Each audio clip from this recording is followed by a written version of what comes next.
Apalagi dalam memilih presiden, ikuti para ulama.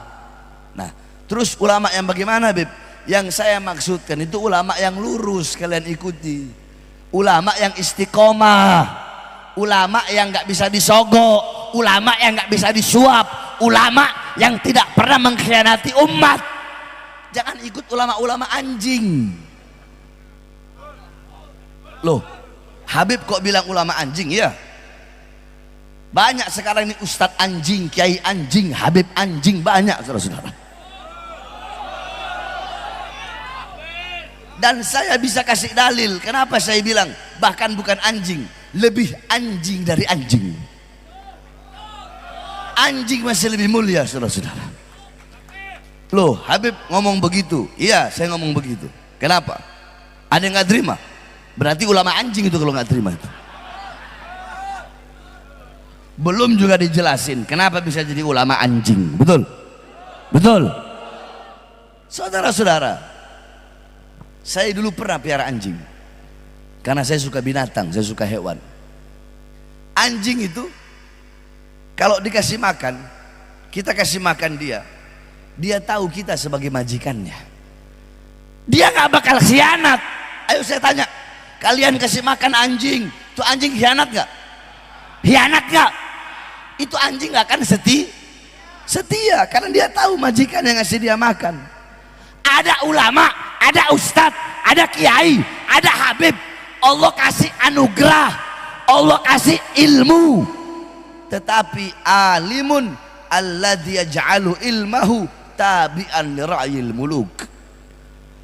Orang berilmu, Allah kasih ilmu, tapi ilmu yang Allah kasih dia jadikan ilmunya untuk mengikuti kemauan para penguasa.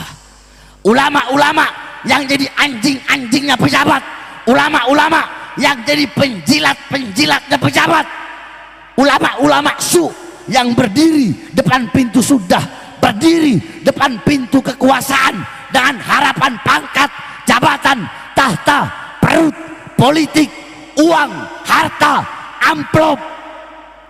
Dia jadikan ilmunya untuk mengikuti kemauan penguasa. Contoh, penguasa mau ini perkara halal, bagaimana caranya jadi haram. Nanti di penguasa, ini pejabat bilang sama ini ulama, ustadz, kiai, habib, coba ini bagaimana caranya yang halal jadi haram. Oh siap. Ini ulama bakal cari-cari dalil gimana caranya yang halal jadi haram. Ustadz, kiai, habib, ini hal haram, coba deh gimana caranya biar jadi halal. Ini ulama bakal cari-cari dalil bagaimana caranya ini perkara haram jadi halal. Nanti adalah alasan limaslahatil ummah, untuk maslahat umat. Banyak udah alasannya. Kalimatul haq uridu bihal batil, kalimatnya benar, bawa ayat, bawa hadis, bawa bawa kaidah usul fikih, bawa istinbat hukum, tapi kalimat-kalimat yang benar dengan tujuan-tujuan yang batil. Saya tanya, ini khianat nggak sama Allah? Jawab yang keras, khianat nggak sama Allah? Khianat nggak sama Rasulullah? Berarti ulama apa? Ulama apa? Ulama apa? Woi masyarakat Kuningan, berarti ulama apa? Bukan anjing, lebih anjing dari anjing udah dibilangin.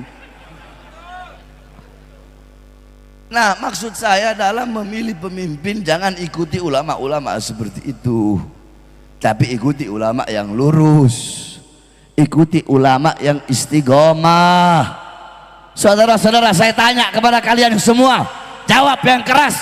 Apakah pernah imam besar Habib Rizik meninggalkan umat? Apakah pernah? Apakah pernah beliau mengkhianati umat?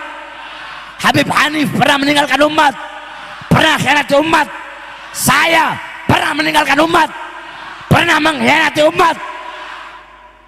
Kemarin digelar ijtima ulama, itu ulama yang hadir se-Indonesia. Mereka datang dari daerahnya masing-masing, dari kampungnya masing-masing, ongkos sendiri. Yang naik pesawat beli tiket sendiri, yang naik bis beli tiket sendiri. hotel bayar sendiri, makan bayar sendiri, nggak ada cerita saudara-saudara.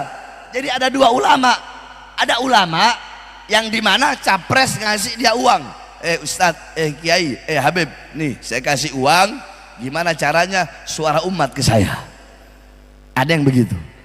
Nah di sisi lain ada ulama yang dimana dia yang mengeluarkan uang, mengorbankan uang, harta, dia korbankan tenaga, pikiran, keringat, keliling dakwah ke sana kemari untuk menyampaikan kepada umat, mengajak umat untuk memilih presiden yang dipilih dalam hasil ijtima ulama. Di situ ada ahlul halli wal adli. Tahu ahlul halli wal adli? Tahu nggak? Tahu nggak? Saya nggak usah jelasin, panjang kalau mau saya jelasin. Intinya ahlul halli wal adli ini mereka yang mengangkat, mereka juga yang bisa memutuskan atau membatalkan. Itu intinya itulah. Yakni kalau dalam kitab itu dijelaskan ahlul halli wal adli du syauka wasatwa alladzina iltafan nas haulahum minal ulama war ru'asa wa wujuhun nas ila akhir, sampai akhir. Panjang penjelasannya kalau mau saya jelaskan. Paham?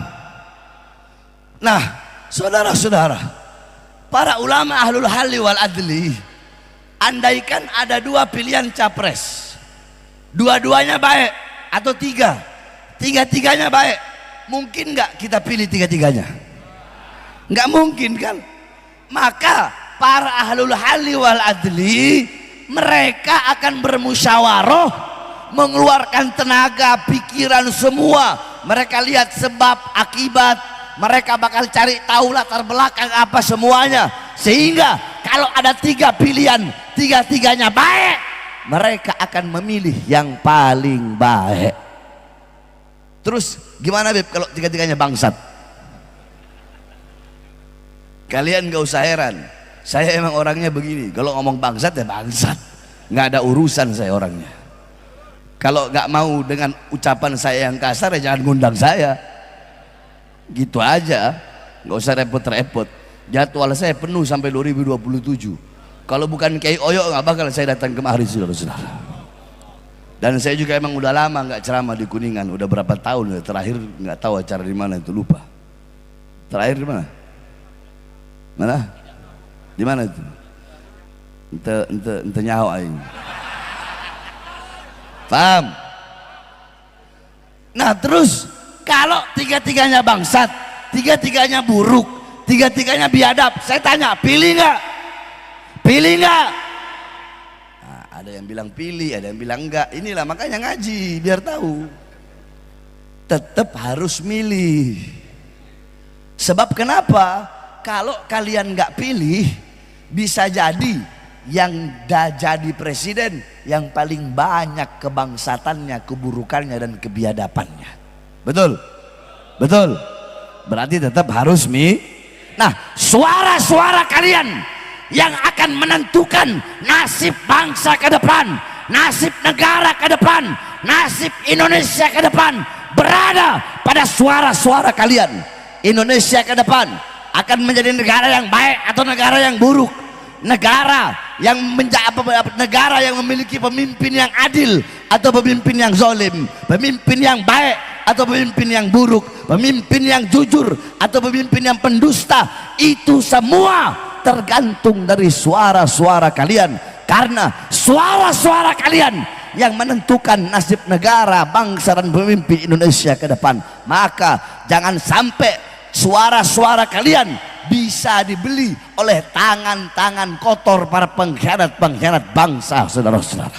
Kemarin telah ditentukan dalam ijtima ulama bahwasanya beliau-beliau telah menyetujui, telah mengeluarkan bahwasanya capres yang dipilih oleh umat Islam, capres yang dikeluarkan dalam ijtima ulama adalah Anies Baswedan dan Muhaimin Iskandar, saudara-saudara.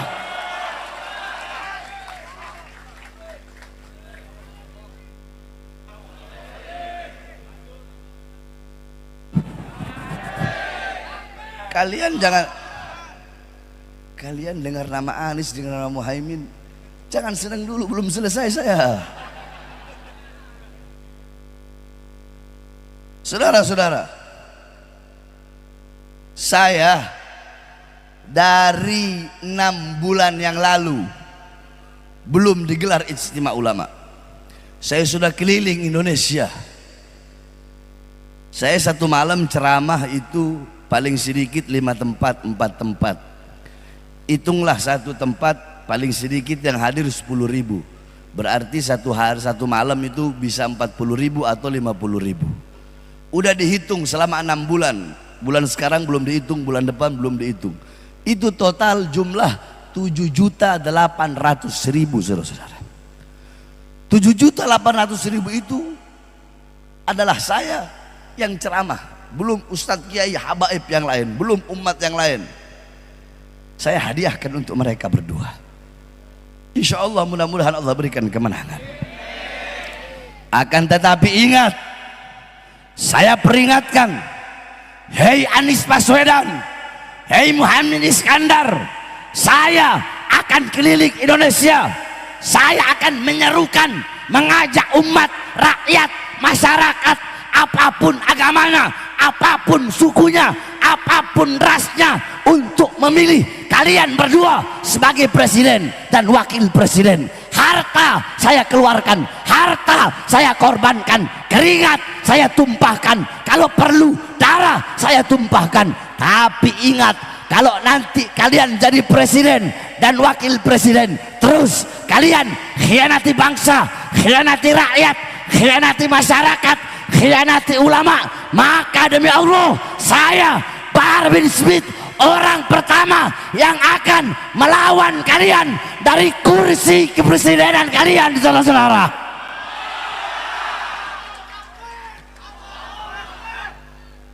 Jadi belum selesai, itu baru selesai. Saya tanya, kalau gitu adil nggak? Adil nggak? Adil nggak?